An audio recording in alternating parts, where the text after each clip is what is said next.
Hello, today we are with Lisa Shahin, Advocacy and Research Officer at the Arab Group for Protection of Nature. Lisa, thank you so much for joining us today. I wanted to start off if you can explain the biggest challenges, climate challenges that Palestine is currently facing in the context of your work with APN. Yes, thank you so much, Joy, for the invitation and for giving us the opportunity to present the experience and the knowledge that we've accumulated over the past 2 decades of fieldwork and research. We are an independent civil society organization concerned with the protection of the environment in the Arab region, while also seeking to enhance the Arab people's capacity to protect and establish sovereignty over their food systems and natural resources. And going back to your question, it's clear that almost everyone in the world is affected by the impacts of climate change nowadays, but we all know that not everyone suffers equally. Unfortunately, those who contribute the least are the ones who are disproportionately affected. And that is the case in Palestine. Despite Palestinians generating only zero point 0.6 tons of carbon dioxide per year, which is a stark contrast to the 6 millions produced by an average Israeli, Palestinians are considered to be among the least climate resilient populations in the world. And as climate change intensifies, Palestine will continue to be exposed to climate change risks, and that includes a number of different threats, including increased aridity, risks of drought, unpredictable rainfall, water scarcity, food insecurity, and poverty. But of course, we can't talk about these challenges without recognizing the occupation that Palestinians live under.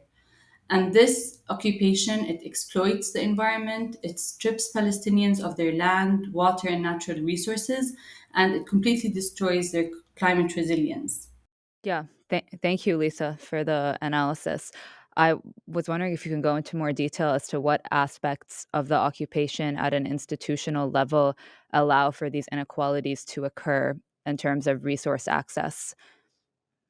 Yeah. So the occupation implies so many different tactics that have a direct impact on climate vulnerability. And it's important to note here that a lot of these tactics aim at forcing Palestinians to forego their rights, and it prevents them from becoming self sufficient and independent. So I want to first focus on agriculture. And because of the settlements and the military zones, Palestinians are restricted from 40% of the West Bank, and that includes 55% of the fertile Jordan Valley. Also, the occupation imposed a buffer zone on 35% of Gaza's arable land and has limited access to just 15% of the Mediterranean Sea. And Israel carries out routine attacks on Palestinian agricultural infrastructure. And actually, the majority of the Israeli attacks in the West Bank, they target the agricultural sector, and then that is followed by attacks on the water and the energy production sectors. And of course, all of this has a compounded effect on food production. And this, of course, has devastating impacts on rural Palestinian communities who depend on agriculture as their main source of income. And trees, unfortunately, are the primary victims. Since 2000, since the second Intifada, Israel has uprooted over 3 million trees, and they have replaced these trees with colonial landscapes and foreign invasive species. And these new forests, which are forbidden to the indigenous Palestinians, they destroy the soil and they severely disrupt local biodiversity and increases vulnerability to fires. And in terms of water resources, all Palestinian surface, ground, and rainwater is under Israeli occupation. And Israel blocks access to the Jordan River and it usurps more than 80% of the aquifer's flow. It also prohibits the construction of wells and destroys water infrastructure, including rainfall collection facilities. So Palestinians are then forced to buy their stolen water at inflated rates. And if we're talking about the West Bank, illegal settlers receive 4 times more water than Palestinians, who receive less than the minimum standard set by the World Health Organization. And in Gaza, before the current events, 97% of the drinking water was considered unsafe for drinking due to the continuous bombing of the water infrastructure, and because of the sanctions that were placed by the occupation, which prohibit the entry of building material for rehabilitation. And the lack of water treatment plants forced Palestinians to throw the sewage to be discharged into the Mediterranean Sea. And this has, of course, disastrous impacts on the quality of water, and it caused severe disruption of the marine ecosystem. And as a result, Gaza's children, who make up maybe 47% of the population, drink polluted water. And 50% of children suffer from waterborne diseases, of whom 12% tragically do not survive. Additionally, Israel systematically poisons Palestinian water and soil through frequent herbicide spraying, razing, and they steal fertile soil. The occupation also incentivizes the dumping and processing of untreated hazardous wastes within the West Bank, causing serious health problems to Palestinians. And Israel's relentless bombing of Gaza has also left substantial contamination from sewage and lethal military ammunition. And these tactics have been on full display now for the past 3 months, considering the current events unfolding in Palestine. Since about before October 2023, 64% of Gazans suffered from moderate to severe food insecurity. And this can be attributed to the calorie count that was created by the Israeli occupation in early 2008 to limit the food intake of Gazans to levels slightly above death by starvation. But what we're seeing right now is that the idea is to reach death by starvation. According to a report published by the Food and Agriculture Organization of the United Nations, the entire population of about 2.2 million people is now facing acute hunger.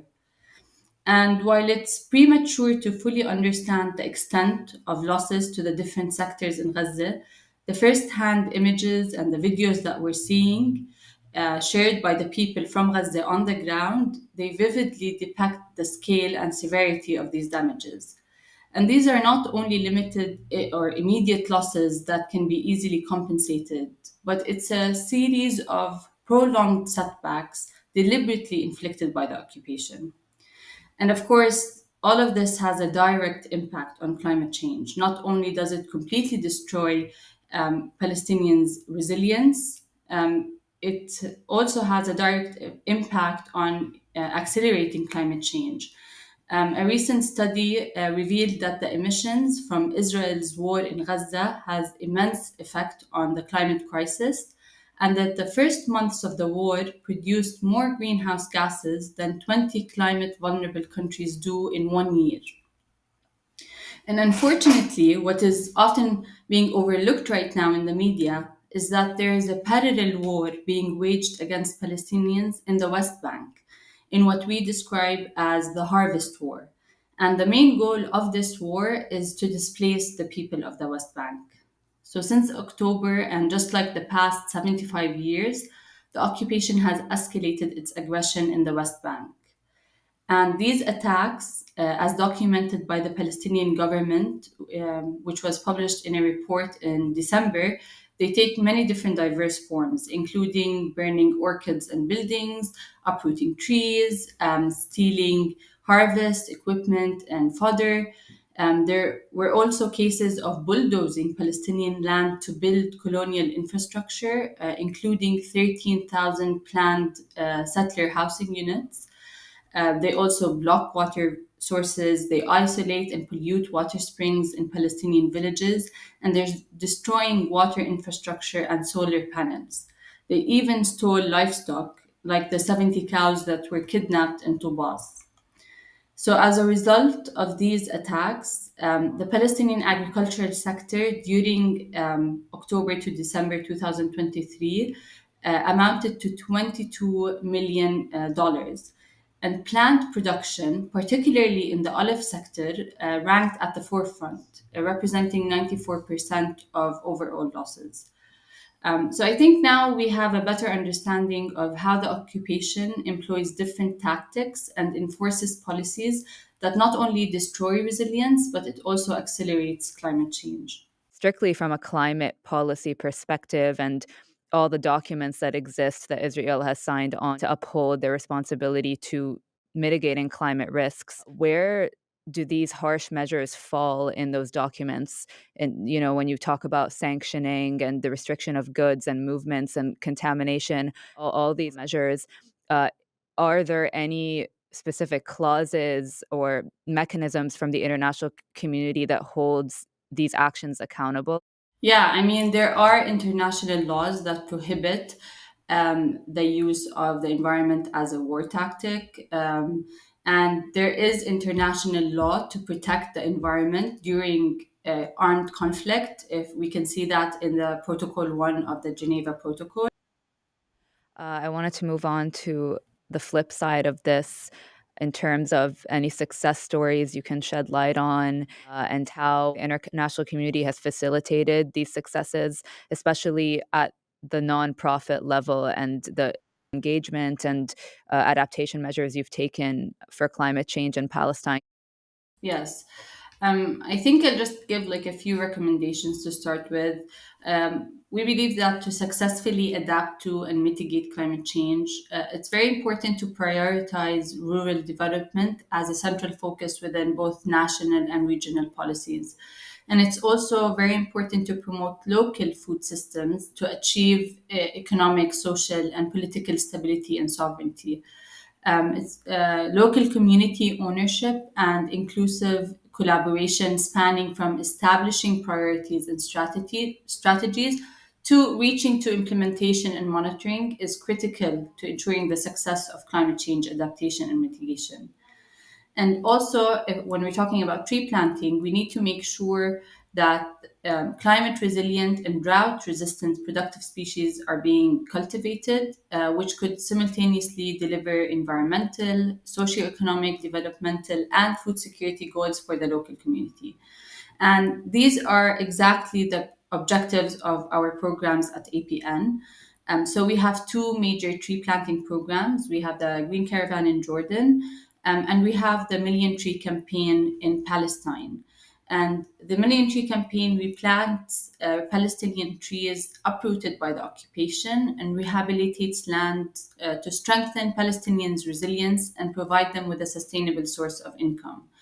And so far, since we launched in 2001, we have successfully planted over 2.9 million trees in Palestine for over 40,000 farmers who support around 250,000 family members.